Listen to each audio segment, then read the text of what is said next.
1885 ईस्वी में जो है भारतीय राष्ट्रीय कांग्रेस की स्थापना किया गया। 1905 ईस्वी में बंगाल विभाजन के फलस्वरूप आरंभ हुए स्वदेशी आंदोलन को जो है भारत के विभिन्न क्षेत्रों में प्रसार किया गया। 1906 ईस्वी में मुस्लिम लीग की स्थापना किया गया। 1909 ईस्वी में जो है इंडियन काउंसिलिंग जो है एक्ट पारित किया गया। 1912 ईस्वी में बंगाल विभाजन रद्द किया गया और राजधानी जो है दिल्ली स्थानांतरित किया गया। उसके बाद है 1909 ईस्वी में इंडियन काउंसिलिंग एक्ट पारित किया गया। 1912 में बंगाल विभाजन रद्द किया गया और राजधानी दिल्ली स्थानांतरित किया गया। 1909 ईस्वी में गवर्नमेंट ऑफ इंडिया एक्ट, जिसके फलस्वरूप जो है प्रथम विधानमंडल निर्वाचित हुआ।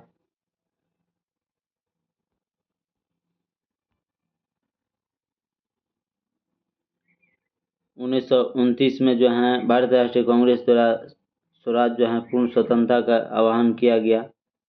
1935 में गवर्नमेंट ऑफ इंडिया एक्ट द्वारा विधानमंडल की शक्तियों में विस्तार और निर्वाचन क्षेत्र में वृद्धि किया गया। 1940 ईस्वी में मुस्लिम लीग द्वारा पाकिस्तान के निर्माण का जो है आह्वान किया गया। 1942 में जो है भारतीय स्वतंत्रता के लिए समझौते की शर्तें को तय किया गया। 1946 में जो है कैबिनेट मिशन असफल रहा। उसके बाद जो है 1947 ईस्वी में जो है स्वतंत्रता प्राप्ति और जो है भारत का विभाजन और पाकिस्तान की स्वतंत्रता जो है। उसके बाद जो है खिलाफत आंदोलन से संबंधित देखेंगे हम क्वेश्चन। तो भारत में चलाए गए खिलाफत आंदोलन का प्रमुख कारण जो है क्या था? तो तुर्की में खलीफा पद को इंग्लैंड द्वारा जो है समाप्त किया जाना जो है प्रमुख कारण था।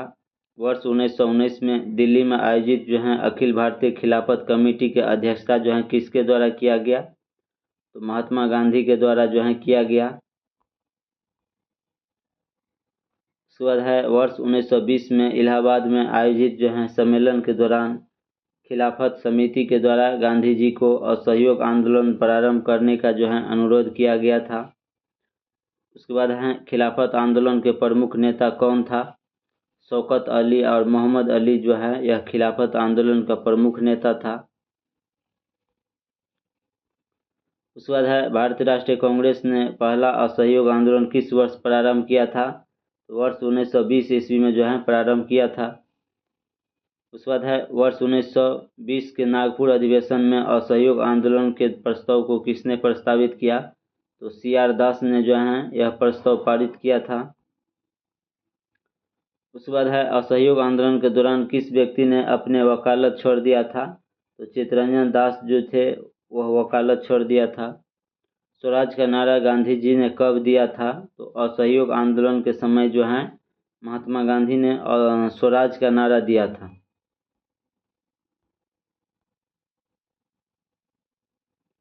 असहयोग आंदोलन के दौरान जो है महात्मा गांधी ने कैसर-ए-हिंद की उपाधि त्याग दिया। उसके बाद है वर्ष 1921-22 के जो है असहयोग आंदोलन का मुख्य परिणाम क्या था? तो हिंदू मुस्लिम एकता जो है इसका मुख्य परिणाम था। महात्मा गांधी द्वारा चलाया गया प्रथम जन आंदोलन जो है कौन सा था? तो असहयोग आंदोलन था। उसके बाद है असहयोग आंदोलन के दौरान विदेशी वस्त्रों को जलाए जाने पर किसने महात्मा गांधी को लिखा कि यह निष्ठुर बर्बादी है? तो रविन्द्रनाथ टैगोर के द्वारा जो है लिखा गया था।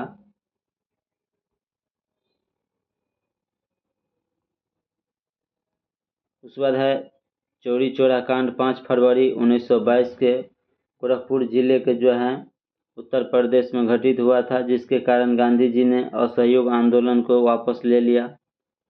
उसके बाद है चौरी चौरा की घटना के समय महात्मा गांधी कहाँ पर थे? तो बारदौली में था। उसके बाद है असहयोग आंदोलन कब समाप्त हुआ? तो वर्ष 1922 ईस्वी में जो है समाप्त हुआ। असहयोग आंदोलन के दौरान जो है मोतीलाल नेहरू, चित्तरंजन दास, श्री राजगोपालाचारी, वल्लभ भाई पटेल, आसफ अली, टी प्रकाशन और राजेंद्र प्रसाद जैसे प्रमुख वकील ने अपने वकालत को छोड़ दिया था।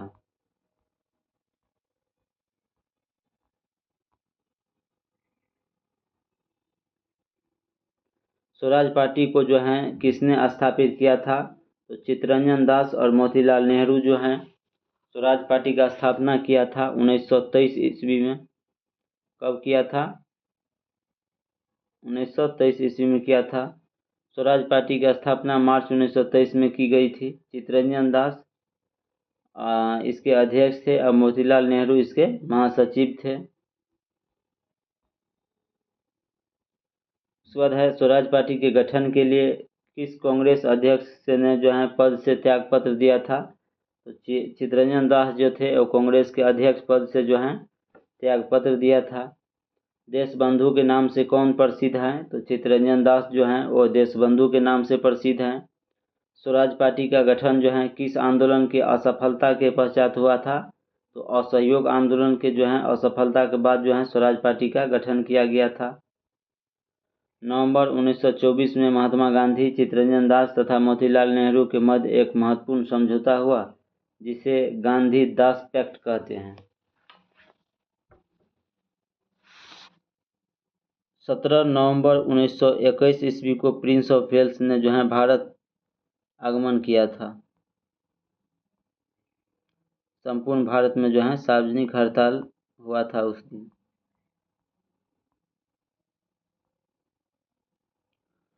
उसके बाद है वर्ष 1925 में विठल भाई पटेल को सेंट्रल लेजिस्लेटिव जो है असेंबली का प्रथम भारतीय अध्यक्ष चुना गया। दिसंबर 1929 में कांग्रेस के जो है लाहौर अधिवेशन की अध्यक्षता किसने किया था? तो जवाहरलाल नेहरू ने किया था।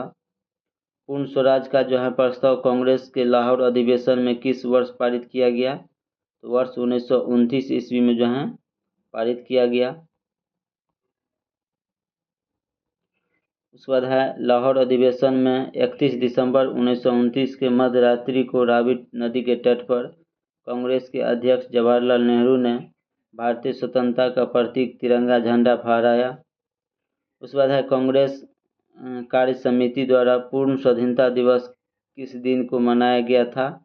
तो 26 जनवरी 1930 को जो है मनाया गया। उसके बाद है नेहरू रिपोर्ट कांग्रेस के जो है किस अधिवेशन में निरस्त घोषित कर दिया गया?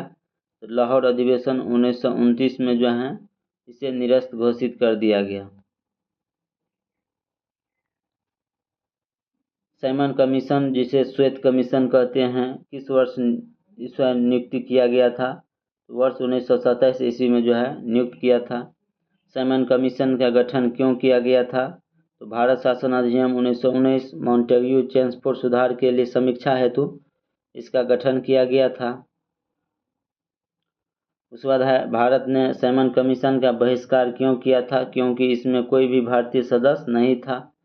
साइमन कमीशन के विरोध में हुए लाठीचार्ज में जो है लाला लाजपत राय घायल हुए थे तथा कुछ दिन के बाद इनकी मृत्यु भी हो गया। पंजाब के केसरी की उपाधि जो है किसे दिया गया था?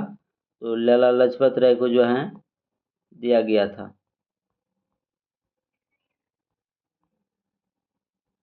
उसके बाद है साइमन कमीशन की नियुक्ति जो है किसने किया था? तो ब्रेकन हेड ने किया था। साइमन कमीशन को किस अन्य नाम से जाना जाता है? तो इसे जो है श्वेत कमीशन या व्हाइट कमीशन के नाम से जाने जाते हैं। साइमन कमीशन का समर्थन जो है किसने किया था? तो डॉक्टर भीमराव अंबेडकर जो थे वो साइमन कमीशन का जो है समर्थन किया था। साइमन कमीशन की नियुक्ति के समय किसके द्वारा भारतीयों के समक्ष सर्वसम्मति से संविधान बनाने की चुनौती रखी गई? तो ब्रेकन हेड के द्वारा जो है यह चुनौती रखी गई थी। उसके बाद है मोतीलाल नेहरू की अध्यक्षता वाली समिति ने अगस्त 1928 में अपनी रिपोर्ट प्रस्तुत किया जिसमें नेहरू रिपोर्ट के नाम से जाना गया और इस रिपोर्ट में भारत के नए डोमिनियन संविधान जो है का प्रारूप प्रस्तुत किया गया था। उसके बाद है सविनय अवज्ञा आंदोलन। कांग्रेस के जो है किस अधिवेशन में कार्यकारी जो है कमेटी के सविनय अवज्ञा आंदोलन प्रारंभ करने का अधिकार दिया गया था? तो लाहौर अधिवेशन में दिया गया था। महात्मा गांधी ने वर्ष 1930 में कहाँ से सविनय अवज्ञा आंदोलन का जो है आरंभ किया था? तो दांडी जो है गुजरात से किया था। उसके बाद है सबनी अवज्ञा आंदोलन के अंतर्गत गांधी जी ने 78 अनुयायियों के साथ 12 मार्च 1930 को साबरमती आश्रम से यात्रा प्रारंभ किया था और 6 अप्रैल 1930 को डांडी पहुंचकर यात्रा समाप्त किया और इस यात्रा को जो है डांडी मार्च की यात्रा भी कहते हैं। उसके बाद है नमक सत्याग्रह के समय गांधी जी के गिरफ्तार हो जाने के बाद आंदोलन के नेता के रूप में उनका स्थान जो है किसने लिया था, तो अब्बास तैयब जी लिया था। उसके बाद है गांधी जी ने किस स्वदेशी पत्रकार को दांडी मार्च के समय अपने साबरमती आश्रम में जो है ठहराया था, तो बेब मिलर को जो है ठहराया था। महात्मा गांधी जो है घरसाना नमक गोदाम पर जो है कांग्रेस कार्यकर्ताओं के धावे के समय किस स्थान पर थे, तो यरवदा जेल में था। खान अब्दुल गफ्फार खान ने जो है लाल कुर्ती जो है आंदोलन प्रारंभ किया था, जिसका मुख्य उद्देश्य अंग्रेज को भारत से जो है बाहर निकालना था।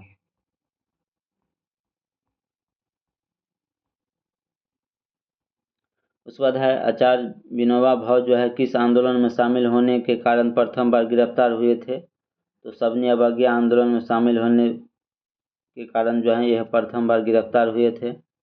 गांधी जी ने सबनी अवज्ञा आंदोलन की असफलता के बाद रचनात्मक कार्यों पर जो है अत्यधिक महत्व दिया था।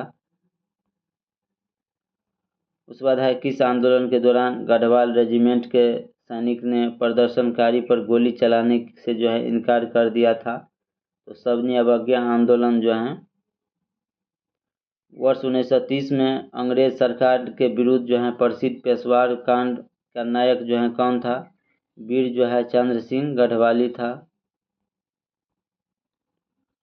उसके बाद है तमिलनाडु में चक्रवर्ती राजगोपालाचारी जो है ने दांडी यात्रा की तरह तिरुचिनापल्ली से जो है वेदांत तक की जो है यात्रा किया था। जियातरांग आंदोलन कहाँ से प्रारंभ हुआ था, तो नागालैंड से हुआ था। प्रभावती देवी किस क्षेत्र की स्वतंत्रता संग्राम सेनानी था, तो चंपारण बिहार का था। उसके बाद है बेगूसराय के चौकीदार टैक्स के विरुद्ध जो है आंदोलन किस एक आंदोलन का एक भाग था, तो सबनी अवज्ञा आंदोलन का जो है भाग था।